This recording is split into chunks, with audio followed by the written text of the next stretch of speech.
شادی کے لیے کھولتا ہے، کبھی عدالت میں قسم کھانے کے لیے کھول لیتا ہے، لیکن قرآن کس کے لیے ہے؟ ھذا بلاغ للناس، یہ لوگوں تک پہنچانے کے لیے ہے۔ اچھا، بلاغ کا لفظ استعمال کیا، ایک بلاغ ہوتا ہے، ایک ابلاغ ہوتا ہے۔ ابلاغ، ذرائع ابلاغ، آپ لفظ استعمال کرتے ہیں نا، سنتے ہیں، یہ جو پوسٹ آفس ہے، TCS ہے، DHL ہے، یہ ذرائع ابلاغ ہے۔ اب یہ میڈیا ہے، وہ ایک خبر ایک دن چلاتا ہے، پھر دوسری خبر وہ لے آتا ہے، کہتا نہیں یہ پرانی ہو گئی، ایسا ہی ہے نا۔ اب ڈاکیا ایک آپ کو لیٹر لا کے دیتا ہے، کہتا نہیں اب وہ پہنچ گیا، اب دوسرا آ گیا۔ ہر بندہ نئی خبر کی تلاش میں رہتا ہے۔ اللہ نے کہا نہیں، یہ ابلاغ نہیں ہے کہ نئی نئی باتیں آپ کریں، نہیں، یہ بلاغ ہے، یہ ایک بار پہنچانا نہیں ہے۔ ڈاکیا آپ کو خط دیتا ہے، آگے آپ کی کیا فیلنگ ہے اسے کوئی اندازہ نہیں، بس وہ دے کر چلا جائے گا، اس کا کام ہے پہنچانا، پھینک کے چلے جانا دروازے سے اندر، اسے ابلاغ کہتے ہیں۔ اور جو بلاغ ہے وہ عربی میں کہا جاتا ہے کہ بار بار پہنچانا، بار بار پہنچانا، کہ جب تک بندہ سمجھ نہ جائے۔ اس لیے حضور صلی اللہ علیہ وسلم ابو جہل کے دروازے پہ بار بار گئے، بار بار گئے، بار بار گئے، یہاں تک کہ اس نے ہاتھ جوڑ دیے کہ بس قیامت کے دن میں کہہ دوں گا آپ نے پہنچا دیا، اب نہ آنا۔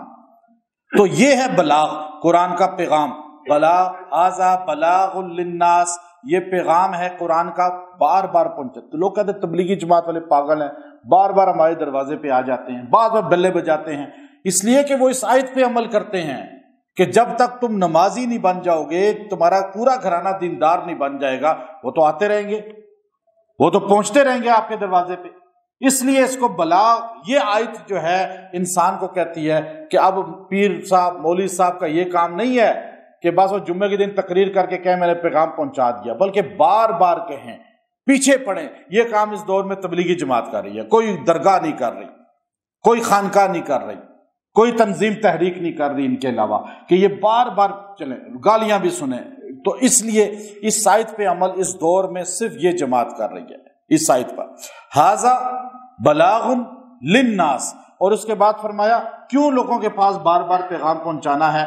وَلِيُنذَرُوا بِهِ، تاکہ ان کو ڈر پیدا ہو، سمجھ ان کو آ جائے کہ آخرت کیا ہے، قبر کیا ہے۔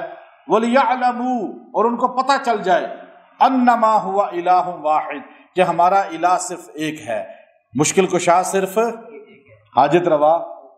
یہ لوگوں کو یقین ہو جائے، لوگوں کا عقیدہ بن جائے، لوگوں کی اصلاح ہو جائے، لوگوں کا یقین مضبوط ہو جائے دین پر، یعنی وہ دیندار بن جائیں۔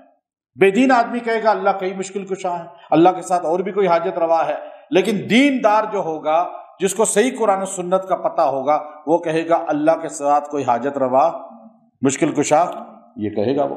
تو اب یہ کہا کہ وَلِيَذَّكَّرَ أُولُو الْأَلْبَابِ، تاکہ عقل والوں کو سمجھ آ جائے، شعور آ جائے۔ اب یہ پوری آیت ہے اور یہ پیغام قرآن ہے۔ اب اس آیت کا جو اصل فضیلت ہے اور اس کی جو وظیفہ ہے کہ اگر کسی کو دین کی کوئی بات سمجھ نہیں آ رہی، وہ شکوک میں ہے کہ کون ٹھیک ہے کون غلط ہے، یا کون سا مسئلہ ٹھیک ہے کون سا فرقہ ٹھیک ہے، یا قرآن پاک کی کوئی آیت سمجھ نہیں آ رہی، یا سبق یاد نہیں ہو رہا، یا شرح صدر نہیں ہو رہا کسی بات میں، تو آپ یا بیان کرنے سے پہلے اس آیت کو کم از کم 3 بار پڑھ لیں، آپ پہ اللہ تعالیٰ قرآن پاک کھول دیں گے۔ اور جب کسی کو تبلیغ کریں اس سے پہلے 3 بار اس آیت کو پڑھ کے تبلیغ کریں، اللہ اس کے قلب پہ آپ کا اثر جاری کر دیں گے۔ اب یہ چیز سمجھ نہیں آ رہی، اگر کوئی شکوک ہیں، شبہات ہیں، وسوسے ہیں، تو آپ اس آیت کریمہ کے اس حصے کو، یہ سورہ ابراہیم کی آخری آیت ہے، بالکل آخری، اور آخری آیت میں اللہ رب العزت نے جو فرمایا اس حصے کو خالی ھذا بلاغ للناس، ھذا بلاغ للناس، ھذا بلاغ للناس، اس جملے کو 41 بار پڑھ کے پانی پہ دم کر کے 3 دن پئیں، اللہ آپ کو خود رہنمائی کرے گا، آپ کو صراط مستقیم پہ چلا دے گا۔ اور اگر کوئی چیز سمجھ نہیں آ رہی وہ سمجھ آ جائے گی، یاد نہیں ہو رہی یاد ہو جائے گی، اور دماغ آپ کا قوی ہو جائے گا۔